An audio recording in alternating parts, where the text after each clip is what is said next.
Hi friends, like yours like চ্যানেলের আরও একটা নতুন এপিসোডে আপনাদের সবাইকে আবার স্বাগত। তো আজকের এই এপিসোডটা একটু অন্য ধরনের এপিসোড। অন্যান্য এপিসোডে আমি বিভিন্ন রোগ নিয়ে আপনাদের সঙ্গে তার হোমিওপ্যাথিক চিকিৎসা নিয়ে আলোচনা করি। তো আজকের এই এপিসোডে একটি ব্যথার কেস নিয়ে আপনাদের সঙ্গে আলোচনা করব। তবে সেই কেস নিয়ে আলোচনা করার আগে আপনারা পেশেন্টের মুখ থেকেই শুনবেন তিনি কেমন আছেন, কতবার ওষুধ খেয়েছিলেন, কতদিন সমস্যায় ভুগছিলেন, তারপর আমি এই কেসটি নিয়ে আলোচনা করব। তো প্রথমে দু একটা কথা বলে রাখি যে 4 বছর ধরে তার ডান হাতের কনুইতে ব্যথার সমস্যা ছিল। রাত হলেই ব্যথা বাড়ত, ব্যথায় তিনি প্রচণ্ড কষ্ট পেতেন এবং তিনি আমাকে বলেন 2-3 মাস ধরে তার বাঁ হাতের কনুইতেও কিন্তু ব্যথা হচ্ছে। এছাড়াও বাঁ পায়েও একটি ব্যথার সমস্যা ছিল। তিনি আমার কাছে এসেছিলেন 22/1/2025 তারিখে। এবার তার মুখ থেকেই শুনে নিন, বাকিটা আমি এরপরে আপনাদের সঙ্গে আলোচনা করছি। সমস্যাটা কতদিনের ছিল? 4 বছর। হ্যাঁ, বছর 4 হবে। আচ্ছা, কতবার ওষুধ খেয়েছিলেন? 2বার। না, এখানে খেয়েছি 2 বার। হ্যাঁ, 2বার খেয়ে এখন অনেকটা ভালো আছে। অনেকটা ভালো আছে। এর আগে হোমিওপ্যাথিক ওষুধ খেয়ে অনেক করেছি। কোথায় কোথায় দেখিয়েছেন? আমি হাবড়াতে করেছি, আরো কোথায় করছি তো মনে করতে হচ্ছে না, কিন্তু হাবড়া আমি কয়েক বছর ধরে থাকি।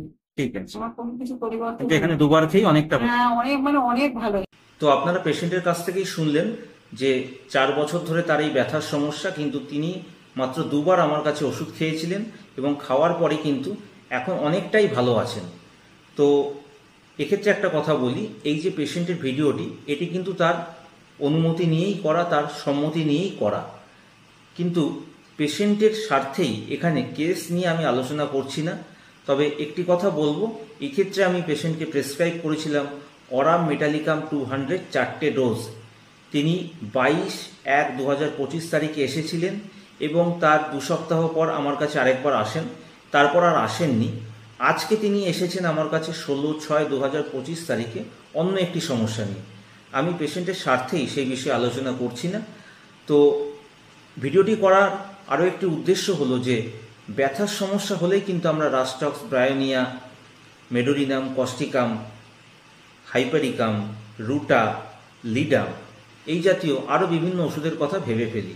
কিন্তু লক্ষণ যদি মিলে যায় হোমিওপ্যাথিতে, যে কোনো রোগের ক্ষেত্রেই কিন্তু যে কোনো ওষুধ আসতে পারে এবং সঠিক ওষুধ যদি প্রয়োগ করা যায় সেক্ষেত্রে কিন্তু খুব সহজেই সেই সমস্যা থেকে তাকে মুক্তি দেওয়া যায়। তো আজকে আপনারা দেখলেন একটি ব্যথার কেস নিয়ে আপনাদের সঙ্গে আলোচনা করলাম। পেশেন্ট নিজে মুখে কি বলছেন সেটাও শুনলেন। আমি পরবর্তী সময়েও চেষ্টা করব এরকম ব্যথার আরও বিভিন্ন কেস নিয়ে আপনাদের সঙ্গে আলোচনা করার। তো এই বিষয়ে যদি আপনাদের মনে কোনো প্রশ্ন থেকে থাকে তাহলে আপনারা স্ক্রিনের ওপর দেওয়া হোয়াটসঅ্যাপ নাম্বারেও আমাকে মেসেজ করতে পারেন। আজকের এপিসোডটি আপনাদের কেমন লাগলো আপনারা অবশ্যই আমাকে কমেন্ট করে জানাবেন। আজকের এপিসোডটি যদি আপনাদের ভালো লেগে থাকে তাহলে অবশ্যই ভিডিওটিকে লাইক করুন, শেয়ার করুন, আমার চ্যানেলটিকে অবশ্যই সাবস্ক্রাইব করুন এবং নোটিফিকেশন আইকনটিকে প্রেস করুন। আপনারা সবাই সুস্থ থাকুন, ভালো থাকুন।